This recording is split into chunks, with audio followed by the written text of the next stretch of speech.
নমস্কার আপনাদের সকলকে, তার সঙ্গে ভালোবাসা ও শুভেচ্ছা থাকলো নববর্ষের। আমি আজ যে কথাটা বাস্তব সত্য কথা বলতে চলেছি বন্ধুরা, সেটা এতকাল ছেলে নিয়ে অনেক কথাই বলেছি, আজকে মেয়ে নিয়ে একটা কথা, বাস্তব সত্য কথা আমি চোখে দেখছি, সেটা আমি বলতে চাই। একটু ধৈর্য ধরে শুনবেন, লাইক ও কমেন্ট করলে আমি একটু খুশি হতাম। কথাটা হচ্ছে, এক ভদ্রলোক ছিলেন, উনি প্রাইভেট সার্ভিস করতেন। তো ওনার 3 মেয়ে। বড় মেয়ে হওয়ার পর প্রত্যেক বাবা মারা চায় যে আমার একটা ছেলে সন্তান হোক, বিশেষ করে আগের দিনে। ওনারা আমার মাসিমা এবং মেসোমশাই হন। তো ছেলে ছেলে করতে করতে উনি 3টে মেয়েকে জন্ম দেন, নিজে প্রাইভেট সার্ভিস করেন।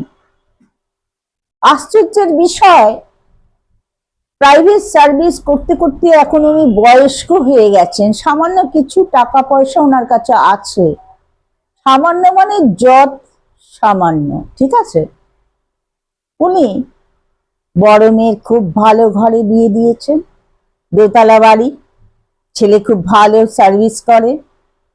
মেজো মেয়েরও খুব ভালো বিয়ে দিয়েছেন, পার্মানেন্ট সার্ভিস করে, তারও দোতলা বাড়ি।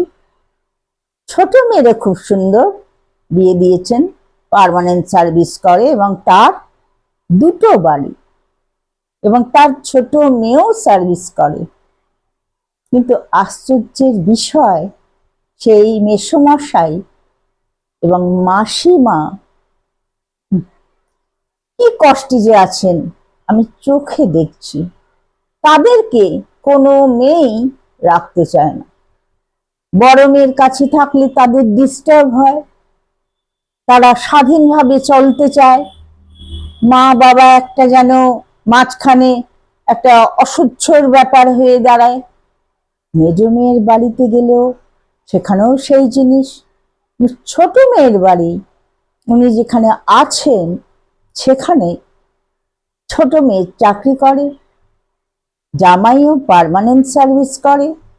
তারপরও ছোট মেয়ে একতলা বাড়িটাকে 2তলা বানাবে, এই অজুহাত নিয়ে বাড়ি ছাড়তে বলে দেয়। 3 মেয়ের মধ্যে কোনো মেয়েরই বাবা মার প্রতি শ্রদ্ধা নেই। কষ্ট লাগে যে সেই মাসিমা আমার বাড়ির পাশ দিয়ে সুপুরি গাছের ডাল নিয়ে নিয়ে যান,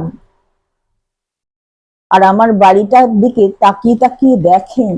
কারণ আমি আমার মাকে প্রচন্ড ভাবে সেবা যত্ন করেছিলাম, নিজের জীবন দিয়ে আমি আমার মাকে সেবা যত্ন করেছিলাম এবং খরচাও করেছি। খরচাটা বড় জিনিস না, সেবার যত্নটা বড় জিনিস। আমার কাছে যতটুকু সামর্থ্য তাই দিয়েই তাকে করেছি। সে যতদিন বেঁচে ছিল, আমি ঘর থেকে, আমার মনে পড়ে না যে পাশের বাড়ি গিয়ে 2 মিনিট দাঁড়িয়েছি বা মন্দিরে যেতে পেরেছি। অথচ যার জন্য আমার প্রতি অনেকেরই একটা ভালো ধারণা আছে। আজ না থাকলে, এই মেয়ে না থাকলে, কি এই বউ না থাকলে মা বাঁচত না। ওনারা যান, তারপর শুনুন ওনাদের কাছে যত সামান্য কিছু বেঁচেছে টাকা, মেয়ে বলে দেয় তুমি ওই টাকা দিয়ে কম দামি জমি কিনে নাও, আমরা খাওয়ার খরচাটুকু শেয়ার করব তোমাকে।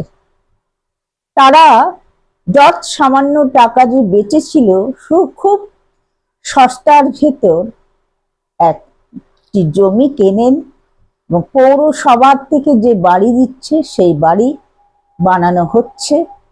আপনি বিশ্বাস করবেন না, ওই মেসোমশাই আর মাসিমা ওই বাড়িতে আসবেন, বাড়িটা তৈরি হয়ে গেছে, এখনো ওনারা আসতে পারেননি, কারণ আরো কিছু কাজ বাকি আছে। ওনারা যে কি খুশি, ওনাদের চেহারায় বোঝা যায়, এবং চেহারাটাই পাল্টে গেছে। আশ্চর্যের বিষয় যে ছেলেরা খারাপ আমরা বলি, যার কপাল খারাপ তার মেয়ে হলেও মেয়েরাও খারাপই হয়, এটাই বাস্তব সত্য কথা।